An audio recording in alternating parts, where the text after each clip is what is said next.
Now, sometimes when you pray to God, he's going to pivot and you're going to be like, I need the plan, but God will pivot. I mean, this angel would have made a great politician or preacher or basketball player. He could have been in the all-star game because watch how quick he pivots. We need to know what to do. When the boy is born, what are we going to do? How are we going to raise him? How are we going to do it? How many times? You know, Manoah's full of questions, right? Of course he is. Do we need to put him in a special school? Do we need to get him a tutor? Do we need to teach him karate? Do we need to teach him jiu-jitsu? You know, should we be strict? Should we do it? What are we doing? What are we doing? And the angel said, just tell your wife right now, don't drink anything or eat anything unclean. That's all you need to know right now. The pivot. From what you think you need to know to what you really need to know. And God just, watch his footwork. See, we always want to see God's hand, but sometimes you got to watch his feet because sometimes he wants to set a different direction to say, you're not even looking at the right side of this. Watch the pivot. And when he pivots, you got to be quick to go with him and say, God, I don't want your hand. I want your face. I want to know you. I want to seek you. I want to see you. I want to feel you. I want to know you. I want to have you. I want to understand what you know I need to understand. And I wonder, is God trying to pivot your prayer life? Is God trying to pivot your strategizing? Is God trying to pivot because you're always trying to look for him in logic? You're always trying to look for him in analysis and in calculation. But God is spirit, and you can't get to spirit through strategy. You've got to come to God like this. You've got to come to God with open arms, open hands, and an open heart.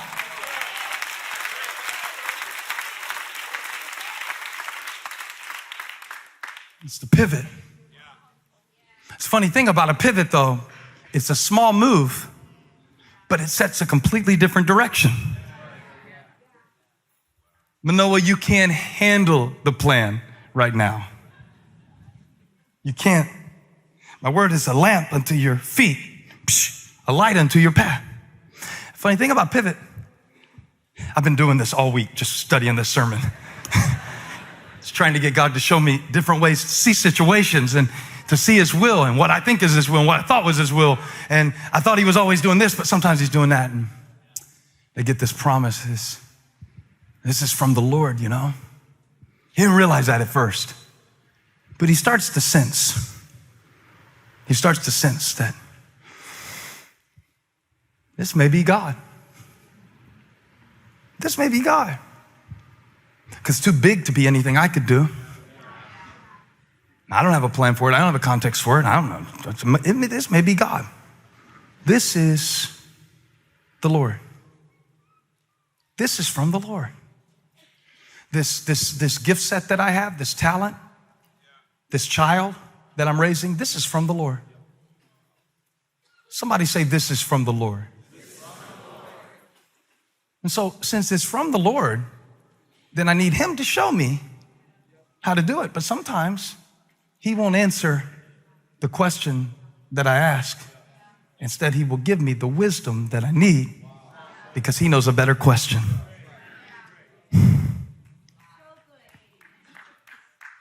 My faith is not a formula. And I'm not good at pivoting with my feet. I don't do it a lot. That's why I had to practice it. And I'm still not very good at it. But I want to get good at it with my faith. I want to learn to pivot. And this is where it happens for Manoah and his wife. And you're going to see it in the text. It's just going to blow up when you see it.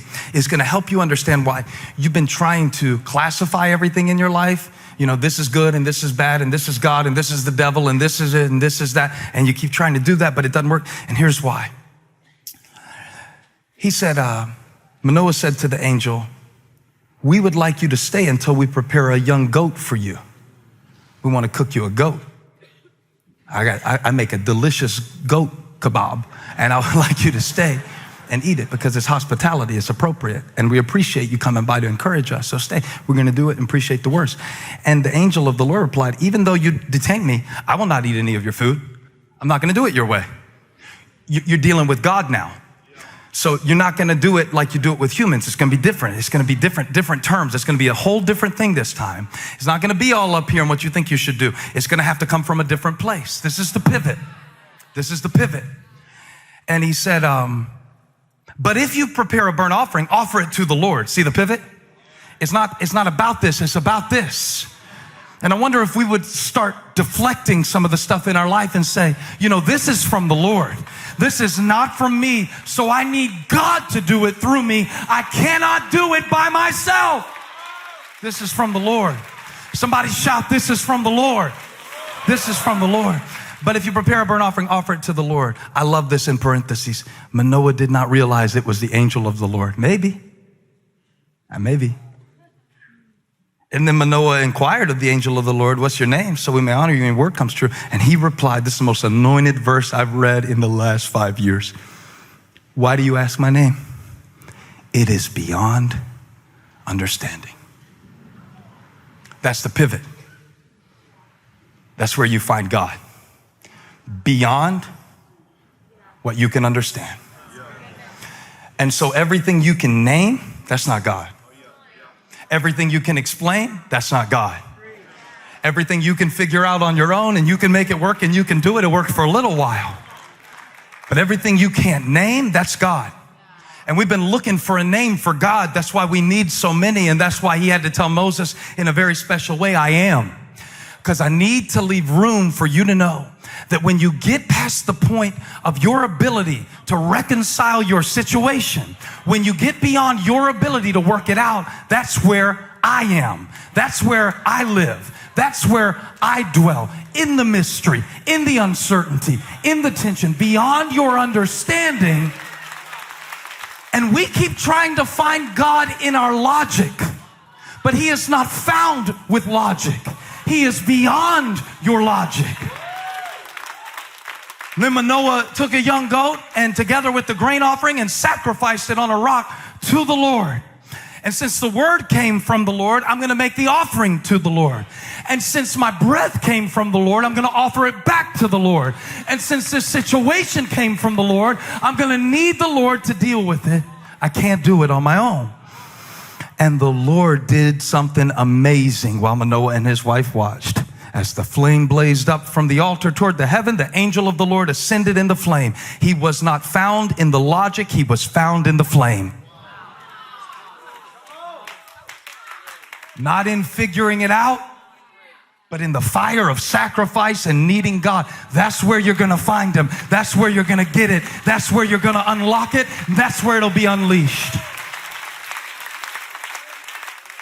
I wish I could preach about Jesus for 30 seconds right now. Because see, all my hope is in his blood. All my faith is in his cross. All my righteousness is in his sacrifice. And when the flames went up, the revelation came through. And he was like, Manoah was like, I think we just saw God. Because when the angel of the Lord did not show himself again, verse 21, to Manoah and his wife, Manoah realized that it was an angel of the Lord. We're going to die, he said to his wife. We've seen God. But his wife answered, if he meant to kill us, if God was out to get you, you'd be God. That's how I know he still has mercy for my mistakes. Because I already made enough. If he was going to squash me for screwing up, I'd be a bug on this stage. If the Lord had meant to kill us, he would have done it. He wouldn't have accepted the offering. He would have wiped us out. He wouldn't have shown us all these things. He wouldn't have shown you all these things. He wouldn't have seen you through all these things. Look at all he's shown you. Look at how many times you were off the path and somehow he got you back. Look at all the times you were going this way and something just, he just turned stuff around. I mean, just like you couldn't do it and you were making all these plans for it, but it was the pivot that brought you back. And the woman gave birth, 24, to a boy. Oh, I forgot to tell you this. And named him Samson. I forgot to tell you. The guy that got the haircut, you remember? Because we always want to remember people by their worst decisions. But Samson, the strong one, who was bench pressing 305 in 7th grade, Samson. This is how it started. And a lot of people didn't know that because all they ever saw was his head in Delilah's lap. But it was decisions. It was decisions. It was decisions. And you have a destiny, but you get to make decisions. And God is sovereign, but you're responsible. And so how you process your desires and your decisions right now is really critical. So she has a baby. She names him Samson. And the Lord blessed him. Grew biceps, triceps, lats and delts, and about all the names of the quadriceps, calf muscles. That's about all I know. And the Lord blessed him, and the Spirit of the Lord began to stir him while he was in I pronounced that wrong. He was in this place. Now he's growing up, and it's going good. And God's hand is on this boy's life. He's a star football player. He learned to ride his bike at the age of 3. Good things have happened. Then the pivot. Now, if you just watch my feet and don't think about it, you go like, well, what's the big deal about the pivot? Well, see, you don't really know how big the move is until you walk it out. Because if I walk this way, and if I kept walking that way, it would be completely, if I walk this way, and all I did was this. It's a small move, but it sets the direction. And that's what's happening in your life when you decide like how to speak to people, when you decide like whether or not you're gonna come back next weekend to church. It's a small decision, but it sets the direction. When you decide, am I gonna tithe and put God first? Oh yeah, I'm gonna put tithing in the sermon series. I'm gonna put it in because it's a decision. It is the will of God for you to put him first. And when you decide like, I'm gonna do that, it sets a direction to seek God first.